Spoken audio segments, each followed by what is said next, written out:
You're listening to Family Talk, the radio broadcasting division of the James Dobson Family Institute. I am that James Dobson, and I'm so pleased that you've joined us today.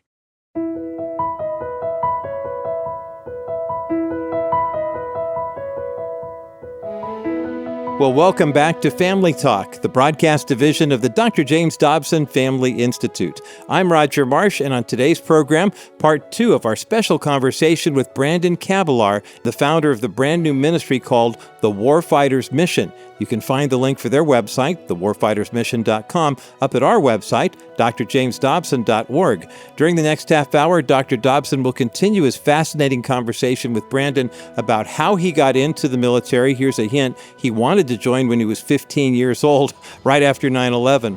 How he met his wife, Tanya, and how God blessed their family with not one, not two, but all the way up to 7 beautiful daughters who are also here in studio with us.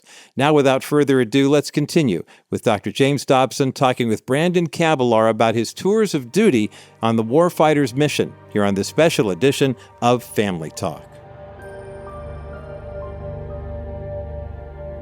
When did you get to go home for any period of time? After that first deployment, I came home for a few months, and I got to take 30 days of leave, so I got to spend time with her, and we had 2 kids at the time. But I'm not going to lie, I was dealing with a lot of my PTSD, so I wasn't really there. Tell the audience what that is. PTSD is post-traumatic stress disorder. It's when you're in stressful environments, and it's constantly your life. It changes the way that your mental state is. I was dealing with a lot to the point where I ended up drinking heavily, and I kicked her out, and I kicked her and the kids out, the 2 kids, because I wasn't always there. You weren't a really nice guy during that time. No, I was not a nice guy. I was a bad person to her, to my kids, to anybody that I met. I didn't know it at the time, but I was struggling, and I needed a way out.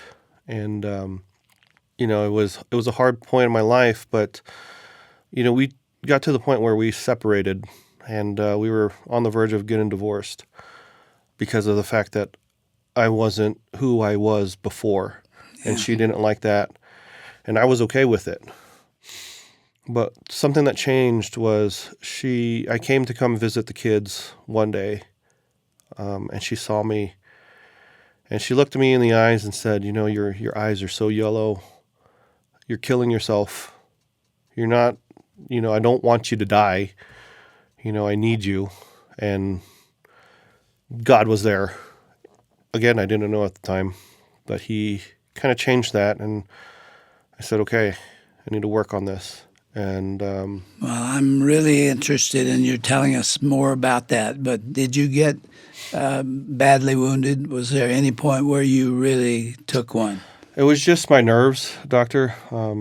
After my last deployment in Afghanistan, my nerves started getting really, really compressed, and to the point where I was stuck in a wheelchair after they medically retired me. And I couldn't feel the bottom of my feet. I couldn't feel my legs. I couldn't feel anything. Was that the end of the military for you? That was the end, and I'll tell you, doctor, that was the hardest part of the transition was when I became useless to the Army.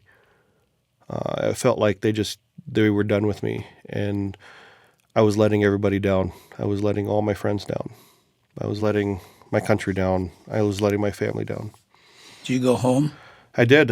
We stayed in Washington State. They retired me out of Washington State, and the VA, as much as they try to care for others, all they did was pump me with a bunch of medication, tell me, "Oh, this will help your nerves, but this has this side effect, and here's this medication to stop those side effects, but this has this side effect." And so it just kept, I think at one point I was on 20 or 30 pills. A lot of it was painkillers and stuff that they were trying to figure out what was going on with my body, and nobody could figure it out. There's a point in that part where I don't remember a whole week because I was on so much medication that the VA was trying to do on top of trying to fix my PTSD. You know what the amazing thing is? I look at you today and I don't see that man you're describing. I see a guy who's very disciplined, a guy who loves the Lord, a guy who would not recognize himself today. You know, Tanya I said love that. working with you. You and I have developed a real friendship here, and you're not that man. I wish I wasn't always like that, but you know, God puts us through those trials. It's just like the trials of Job, the trials of Samson, the trials of David. God puts us all through those. And like I said, that wasn't an easy part of my life. You know, I almost lost my family for the second time during that time, Doctor. When did the Lord come into the picture? Officially, it was 2 years ago for us. But Tanya and I, we were dealing with a lot of things. Mostly me dealing with me and Tanya dealing with me. And it got to the point where I told them to go do stuff. And, you know, she was getting ready to leave. And I remember hearing the garage door open and close, and she was gone. And I was getting ready to take my own life because I was waiting for them to leave. And for some reason, she popped right back into the room with the kids. And that is the point where I knew God. That's quite a woman. This is the good time to tell them you are the father of 7 girls. Yes. No boys. 7 girls. The Lord blessed me with 7 girls. I keep telling everybody, you know, my running joke is when I was younger, I wanted to be surrounded by beautiful women. And when you ask that kind of stuff, God has a sense of humor and says, all right, here it is. But yeah, our 6th daughter was born at 28 weeks premature. And that was hard because it was right between COVID. We didn't know if she was going to live. And so that's when I started relying on the Lord. And this is before I met our friends. We were on that verge of leaving the Catholic Church. We didn't know how to do it. We didn't know what to do because we just weren't agreeing with a lot of things. But she came, like I said, 28 weeks. Just seeing her the size of my forearm was hard. And then seeing her in this little chamber was even harder. And so I broke down, and we had to take turns going and visiting the baby. We couldn't go in at the same time, which was the weirdest thing for us. But I remember every night I just kept praying. I stood there and I said, Lord, if you're real, take care of this child. If you're real, just take me. I'll take the spot of her. I don't care. Just let her live. And I just kept praying these. At the time, I thought they were dumb prayers. I knew that the Lord was listening, and I just kept praying and praying and praying. And finally, 3 months later, and she came home to us, and she got to finally meet her sisters. I think that was another big hard part, was her sisters couldn't come in and see her and meet her like all the others did. But yeah, that was when I started, trying to make deals, I guess, with God, saying, if you do this, I'll follow you anywhere. I'll follow you as long as you let her come home. I'll follow you to the ends of the earth. In 2021, our good neighbors, Brad French and Sam French, they sent us a gift card for Starbucks saying, we're new to the neighborhood. And I said, who does that? Usually, like, when somebody moves into the neighborhood, you give them a gift or a welcome gift, but they sent us one. Out of the blue, I saw him spraying down his the weeds out in front, trying to kill them. And I looked at Tanya and I said, hey, we need to go say thank you. And she looked at me like, who are you? This is, I haven't seen this guy before. And I said, you were really a mess, weren't you? I was. You can ask her every single day. I was definitely a mess. At this point, I wheeled over there because I was in the wheelchair and went over there and I talked to him and I said, hey, I just wanted to say thank you for that card. It really means a lot to us. And got to know him, and instantly, as soon as we started talking, it was like I met my brother. I didn't know at the time that he was a pastor, but the Lord sent him to you, didn't he? Again, just like in Washington, he put a pastor right next door to us. This time, he was like, okay, you're going to listen. You said you're going to listen to me. Fine, let's do this. And so he did that. It was like my heart started softening a lot more for people, because before then I just didn't want to talk to anybody. I didn't care who you were unless you were a veteran. Specifically, if you went to combat and understood what I dealt with, I didn't want to talk to you. And that day, God did something, and he said, you're going to go talk to him. And we did, and ever since then, we've been like best friends. Well, you and I have worked pretty closely together, and I see a guy that's very different than you've been describing. Yeah, you've heard my story, and it wasn't an easy journey. I keep going back to Luke 15, the parable of the lost sheep, and God has always been looking for me. I've always been looking for him. I just never, every single time he found me, I would go and graze somewhere else. And, I love the Lord so much that I like talking about it to anybody. And that's why we started our nonprofit here for veterans. Well, let's talk about that. You really do want to win people for the Lord. I do. You want them to get what you got. I wish everybody in the whole world would have what I have. Through my whole journey, there was always two constants. One was the Lord. I just didn't know him at the time. And two was my family. It's funny how God puts people in our paths that we would not even imagine being. I mean, I only heard about you through, I think my mom had like one book growing up. I didn't know who you were. Brad French actually on a whim told me to come and apply for the security position working for you. And at the time I said, security? I don't want to be a security guard. And he said, well, you should talk to Joe, who is my counterpart. He said, you should just talk to him and see what it's like. And so I did. And I said, well, Lord, Came if you to think my house. Yeah, it was funny because I was like, Lord, if you really think that I should do this job, if you think this is in my path, then I'll go do it. I'll entertainment. And he said, go interview. And I said, okay. So I interviewed, and within a week I was talking to you at your house. You were celebrating your 63rd anniversary at the time. And that was truly an experience that I'd never imagined. But, I'm just grateful for that. And you're a big inspiration on, again, the Lord puts people in our paths, and family is the biggest part of our ministry. Everybody talks about healing veterans. There's big nonprofits that'll go out there and take veterans on nice trips, or they'll try to heal the combat veteran that's wounded with all these things, or they'll focus on family and just that family aspect of trying to heal the family by like taking them to trips or giving them gifts and all that stuff. And that's great. It works for some people, but the one thing that they're missing is the Lord.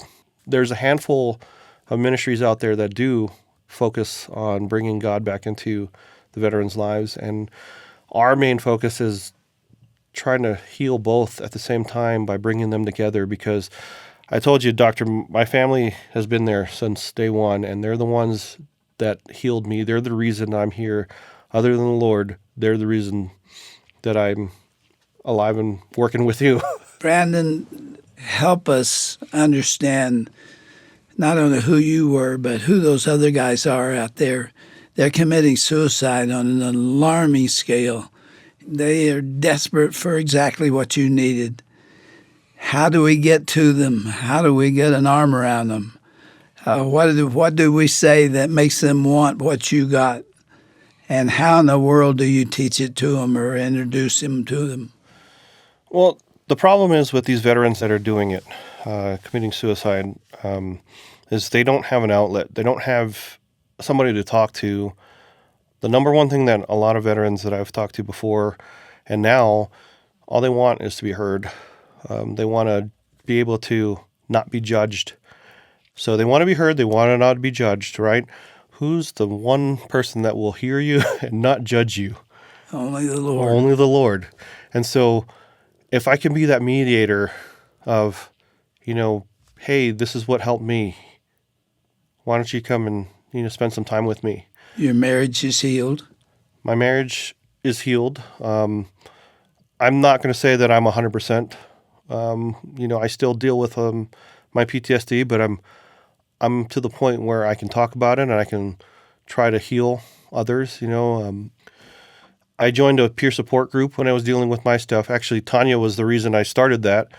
Wounded Warrior Project had a peer support group that they were doing, and she kind of forced me. I didn't want to go, and she said, well, you're in a wheelchair and I can drive you, so I'm going to take you over there anyway. And I'll tell you, that's one of the biggest things. And we met in a church, and again, God was right there. I just didn't know it. Just having somebody hear my story and hear me out and not tell me that everything's going to be okay or tell me, this and that. It was just listening. And then the leader of this thing, he actually prayed with me. That really helped.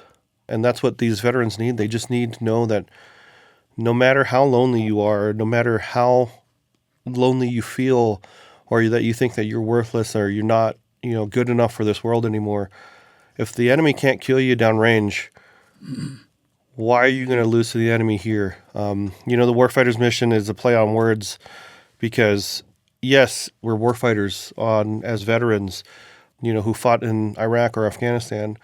We were fighting this physical battle.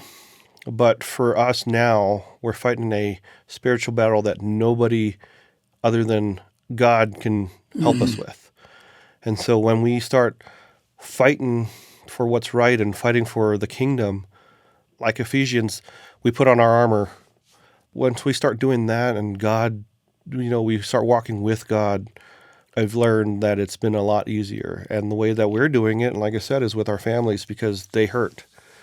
They dealt with a lot of stress that we dealt with. We just didn't know it. What's really interesting, Brandon, is that you're in a position now to really deal with those guys and to help them. I have learned what they go through talking with you. And your great passion is to reach them before they do something terrible. And they're out there by the millions, it seems, at least hundreds of thousands. If I understood them and their plight from you, what I have seen is guys in the military who have either gotten wounded or for some reason they've gotten booted out of the military. And when they got out there, they didn't even know who they were. And they didn't know what they wanted or what they was going to do. They just felt out in the sea of confusion, and the only thing they know to do is kill themselves. That doesn't seem very reasonable or logical, but they're doing it, and they're doing it by the hundreds and more than hundreds. Describe what you know about them. So that number is, they keep saying that 22 veterans a day commit suicide. Unbelievable. I think that number is well over that. I think that's 23 or 24 veterans that do. We lost a lot of guys during combat, but my units, that I was part of, the number of guys that we lost back home to their own demons, to their own hands, has surpassed that by double and triple of what happened. The reason that they're doing it, and I'll tell you from my experience, is because of sense of purpose. They lose that sense of purpose of life. They don't know how to cope. Yeah, military's gone. Military's gone. You live your life being told what to do in the military. The whole time that you're in the military, somebody's over you telling you exactly what to do, how to fold your covers, how to brush your teeth, do everything, where to go, what time to do things. And when you come out of that and you have no purpose, or you think that you have no purpose, is when your mind starts wandering. Does the military have no answer for that? They send us a psychiatrists and psychologists and all them, and all they do is pump you with medication and say, hey, things are going to get better. Here, write this down. You're going to relive it. Just write it down 5 times. There's not really a way to cope with it. It's when they start learning that there is a way. The biggest part of it is they don't feel like they have anybody. They feel like they're alone. When, I've had friends that they had wives, they have kids, they have their parents. That family bond that they have, they don't rely on them. And the family doesn't understand how to properly do it. And so that's what we're trying to help with. Your greatest passion now is to win people for Jesus Christ. Yes, it is. That is my number one. That brings the meaning with it that you never had before. No. And if you can save one of them and bring them to the Lord and give them meaning and purpose and love them and help them to know what to do next and give them a reason for living, you develop your own sense of purpose and meaning. And so you've started this ministry for this purpose. You have a name for it. You call it The Warfighters Mission. So again, it's a play on words with the mission concept because, you know, we are warfighters. We fight combat, but we are also warfighters for God. Our mission while you're in combat is to do whatever is right for the country. And our mission is, you know, again, going on mission and trying to save as many as we can, as many families as we can. It used to start off, when I first started this thing, I thought it was just going to try to save the veterans, but it's also their families. Because when a family can heal together, it's so much better. That is what motivated me with Focus on the Family and Family Talk, because I wanted to save those guys too and women too. And I wanted to provide an answer because there is one, and his name is Jesus. He is, and that's why we're just so That's why I started happy. radio, to introduce people to Christ, to help them save their families, keep them from committing suicide or whatever it is they're chasing. And I have the same passion that you have, because those answers are there. And I think of these poor guys that are out there. I knew them in the Army, too. I saw them all around. They're lost. And I looked at it and I just said, man, there's something wrong here. And there's really only one answer, only one. Indeed. The Lord wanted you, Brandon. He wanted you before you wanted him. And he spoke to you and you accepted it. And your life has been totally different. You got a sweet wife. You've got 7 beautiful girls, maybe more to come. Huh? Lord willing.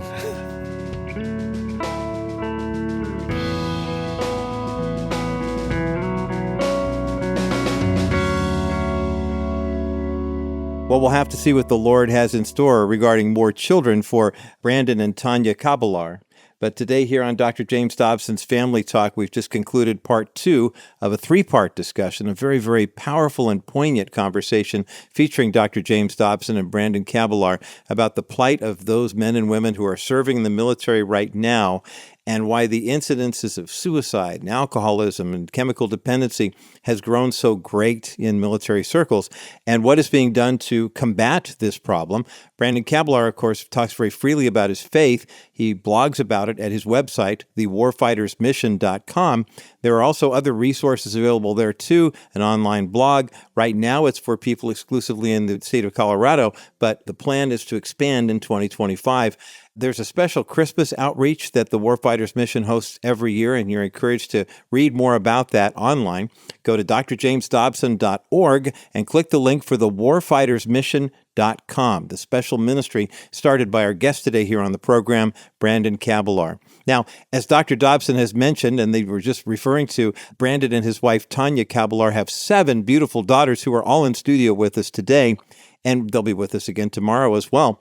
Raising daughters is a huge challenge, even in today's culture with all the resources that are available. And Dr. Dobson has written a powerful book, of course, the landmark book, Bringing Up Girls, which when it was first released, sold well over 1 million copies.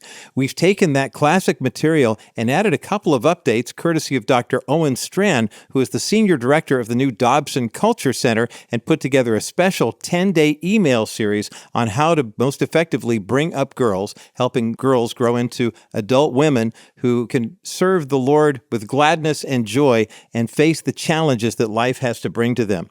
If you would like to start receiving this special 10-day email series, it's easy to do. Just go to drjamesdobson.org and click on the button there on the landing page, or go to drjamesdobson.org/family talk and click the link at the bottom of our broadcast page. Give us your name and email address, and we'll be happy to start sending you one of these special entries each and every day for the next 10 days. Again, the free Bringing Up Girls email series with additional material by Dr. Owen Strand is yours absolutely free when you go to drjamesdobson.org and click on the Bringing Up Girls tab, or go to drjamesdobson.org/family talk and click the link at the bottom of today's broadcast page.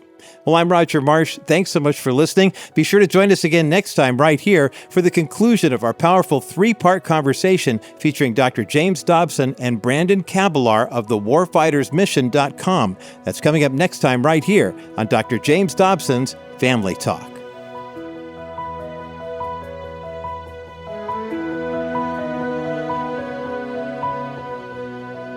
This has been a presentation of the Dr. James Dobson Family Institute.